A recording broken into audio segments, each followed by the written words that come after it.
The department is taking this breach seriously and continues to work around the clock to better understand the scope and scale of these leaks. That is at the Pentagon today, still in damage control mode after last week's arrest of an alleged leaker. He's suspected of disclosing highly sensitive intelligence, some of it top secret. Part of the problem for the Pentagon is that by the time those leaks were noticed, they may have been in circulation for a while. They got wider attention after popping up on social media, 4chan and Telegram earlier this month, and that triggered a search for the original source, leading to the social media platform Discord and to Jack Teixeira, a 21-year-old Air National Guardsman from Massachusetts.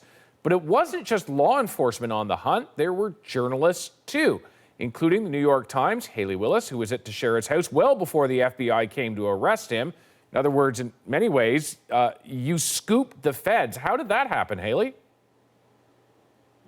Yeah, so thanks so much for having me. I think, ultimately what happened is my team and other journalists were reporting this at the same time that the feds were doing their own investigation. So we were independently coming to the same conclusion. Charging documents show that the feds came to the conclusion because of information they received from the social media companies. On our end, what we did is a few colleagues of mine spoke to some of the people that were in this Discord chat group where Jack Teixeira originally leaked the documents.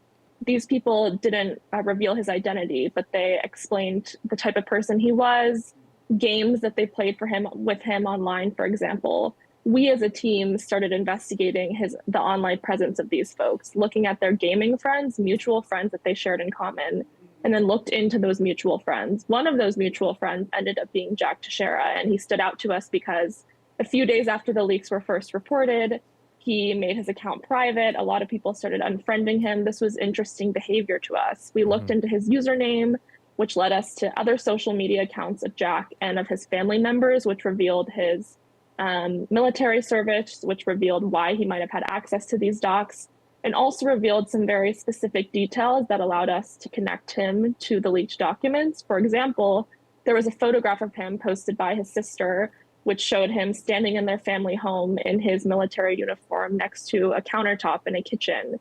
And actually, several of the leaked documents were photographed on a countertop, the same countertop which we were able to match, as well as the same flooring behind it in the background.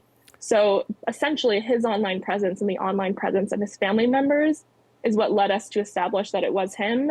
Myself and a few colleagues the next morning went up to the home of his mother to attempt to speak with him and attempt to speak with his family. And actually, we saw some cars surveilling on the outside, but we were there speaking to his family before the raid itself took place.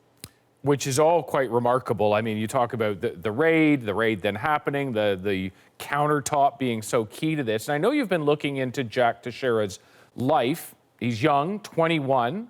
What do you know about a potential motivation here?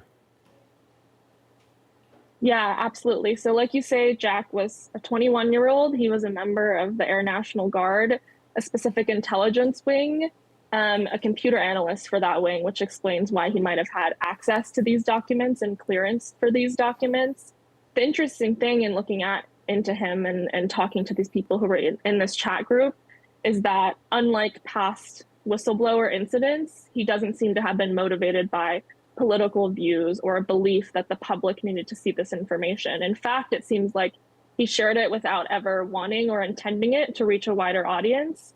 He shared it in a group with about 20 active members, many of whom were minors, and did so attempting to, for example, show them what war actually looked like as opposed to the games they were playing, or to show that he had access to this information. And actually, because they were unimpressed by what he was sharing, that's the reason he started sharing actual photographs of these documents in this chat, almost in an effort to seem cool, as opposed to some effort to share them more widely.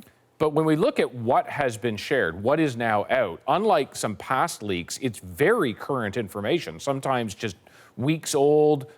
We know about when the Ukrainians, for instance, might run out of air defense missiles. We know about Taiwan's vulnerabilities to a potential invasion from China. We know that the United States spies on its friends and some of what it's seeing. What are your big takeaways on what's got out? Yeah, as you say, the interesting part about these leaks is actually how recent the information is. Information from February, from March. And compared to past leaks like WikiLeaks or NSA, it's not so much about the comprehensiveness of the material.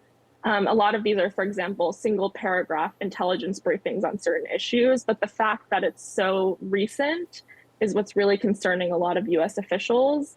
And there is a lot of interesting information in there, right? So even though it doesn't reveal battle plans for the war in Ukraine, it does have a lot of details, for example, of how NATO is planning on getting supplies to the Ukrainian military. It reveals a lot about what US officials know about Russia and Russian intelligence.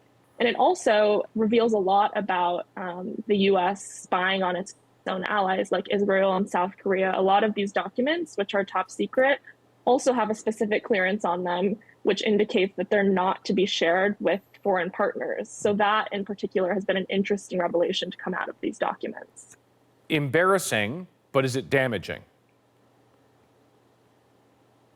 It's a great question. I think, a lot of the response to our reporters who have been investigating these documents is that, the information, even though it is recent, is now outdated in the case, for example, of the war in Ukraine. The situation on February 28th is not the situation now.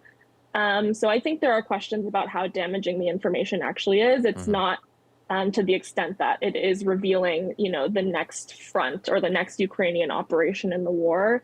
But I do think it is damaging in the sense that it's raising a lot of questions for people about who has access to this types of information, how it's getting out, and of course raises questions for the US's partnerships with these allies that it is, working with, whether it be Ukraine or Israel or South Korea, and how it's collecting that intelligence on those places.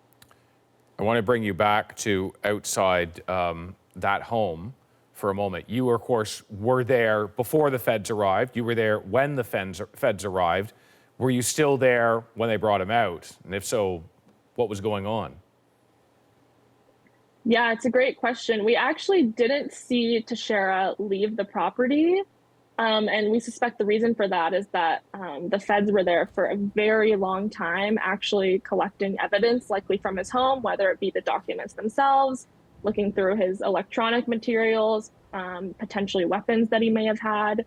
So we saw the feds arrive. We were actually the only reporters inside the FBI cordon.